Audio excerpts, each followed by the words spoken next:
Here's a tighter, stronger hook, built for 20-30 seconds of narration. There are moments in sports that happen far from the spotlight.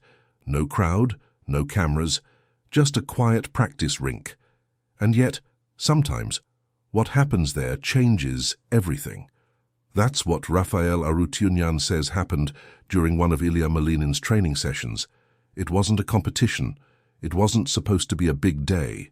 But after one attempt on the ice, the rink went completely still. Not because it was perfect, because even the people who see elite skating every day knew they had just watched something unusual. And now, the coach is finally talking about it. The rink in Irvine, California was quiet that morning. Not silent exactly. Ice rinks rarely are. There's always the sound of blades carving thin lines across the surface, the low hum of the refrigeration system under the floor, a coach calling out something from the boards. But compared to competition nights, it felt almost empty. A few skaters were finishing their warm-ups. One coach leaned against the barrier with a cup of coffee that had already gone cold. Someone adjusted music on a small speaker near the edge of the rink. And on the ice, Ilia Malinin was doing something he had done thousands of times before. Another training session, nothing special scheduled, no cameras, no judges watching from a panel. Just work. At least, that's how it looked at first. His coach, Raphael Arutyunyan, stood near the boards the way he often does. Arms folded, posture relaxed, eyes following every movement without saying much. People who have watched him coach for years know that silence usually means he's paying very close attention. That morning, Ilia had been working through jump entries, short combinations, timing drills, the kind of repetitive training that most spectators would probably find boring after a few minutes. But for elite skaters, those quiet repetitions are where the real progress happens. You might not think about it while watching a competition on television, but every jump you see under the arena lights has been attempted hundreds of times in near-empty rinks like this one, sometimes more. On that particular morning, though, there was a slight pause in the rhythm of practice. Ilia skated toward the far end of the rink and slowed down. Nothing dramatic, just a short glide, a turn. Then another. One of the assistant coaches later said that moment caught his attention because Ilia rarely hesitates before a jump.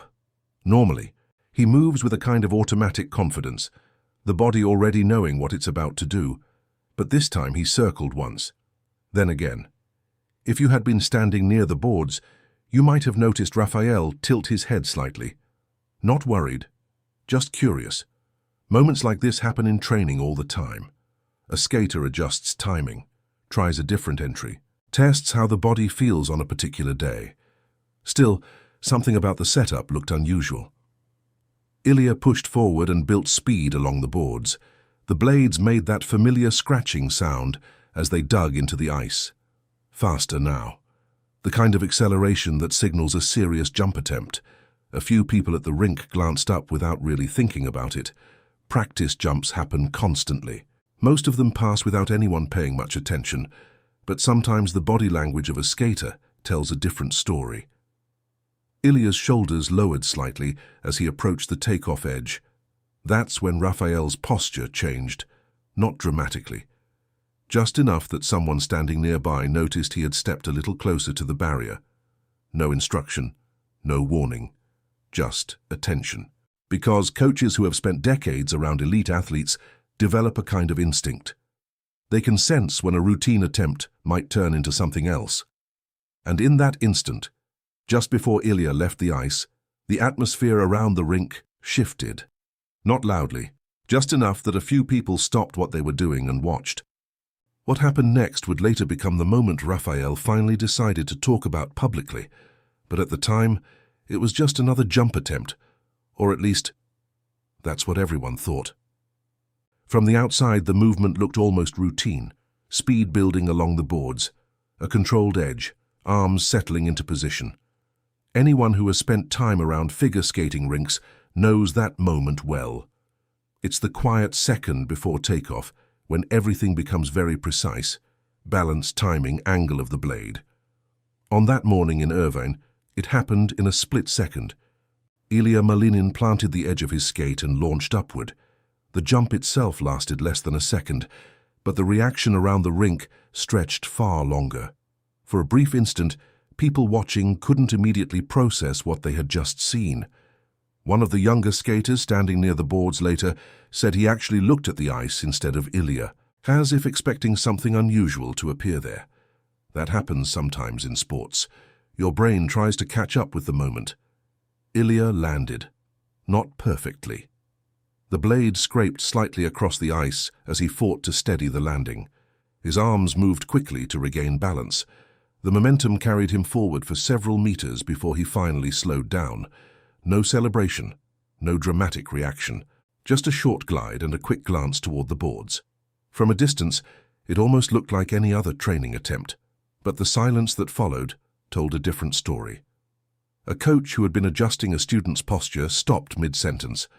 Someone near the entrance door froze with their hands still on the handle. It wasn't chaos, it wasn't shouting, it was the opposite. That quiet pause that happens when people realize something unusual just occurred. At the barrier, Raphael Arutyunyan leaned forward slightly. He didn't react immediately. Coaches rarely do. They watch the details first, the takeoff angle, the rotation speed, the landing edge. Then he looked up, and for a moment he didn't say anything at all. If you've followed figure skating for years, you know why moments like this matter. The sport has always balanced two different worlds, artistry and technical risk, and in recent seasons, the technical side has been moving faster than anyone expected. Ilia, still gliding slowly across the rink, turned back toward the center. Someone finally spoke from the boards, not loudly. Just a quiet question directed toward Raphael. Was that... The sentence never finished, because everyone watching already knew what the person meant. The jump Ilia had attempted was something the skating world had been talking about for years, a move that pushed the limits of how much rotation the human body could generate in the air. A quadruple Axel, 4.5 rotations before landing, the kind of jump that until recently many experts believed might remain theoretical for a long time. Now here it was, in the middle of a quiet training session. Ilia skated back toward the boards and stopped near his coach. The conversation between them was brief, too quiet for anyone else nearby to hear clearly, but Raphael later described that moment in a way that caught people's attention. He said the first thing he noticed wasn't the jump itself. It was Ilia's reaction afterward. No excitement, no big smile, no sense that something historic might have just happened. Just focus. Almost as if he was already thinking about the next attempt. Moments like that reveal something about elite athletes that statistics never show. Sometimes the biggest milestones happen quietly, in half-empty rinks, far from television cameras. And that morning, without realizing it, several people inside that building had just witnessed one of those moments. The kind that would only become important later. Much later. For a few minutes after the jump, practice continued almost normally. Music started again from the small speaker near the boards. Another skater stepped onto the ice. Someone gathered a few cones that had been used for edge drills earlier. From a distance, nothing looked unusual anymore. But if you were watching closely, you would have noticed that Raphael Arutyunyan hadn't taken his eyes off the ice. Coaches who have spent decades around elite athletes develop a particular habit. They rarely react to a single attempt. One jump, even a spectacular one, doesn't mean much by itself. Consistency is what matters. Still, there was something about that moment. Ilia rested his hands briefly on the barrier, breathing slowly, listening as Raphael said something to him in a calm voice. No dramatic gestures, no excitement, just a short conversation. Then Ilia pushed away from the boards again, back to the center of the rink. If you've ever watched an elite skater train, you know how quickly they reset after something difficult. One attempt ends, the mind immediately shifts to the next one. But Raphael later admitted that he was paying attention to something else entirely, not the jump, the body. After decades of coaching, he has learned to read the smallest signals, the way a skater pushes off the ice, the angle of their shoulders, the rhythm of their breathing between attempts. Little things. And according to him, Ilia looked completely calm, no hesitation, no visible discomfort.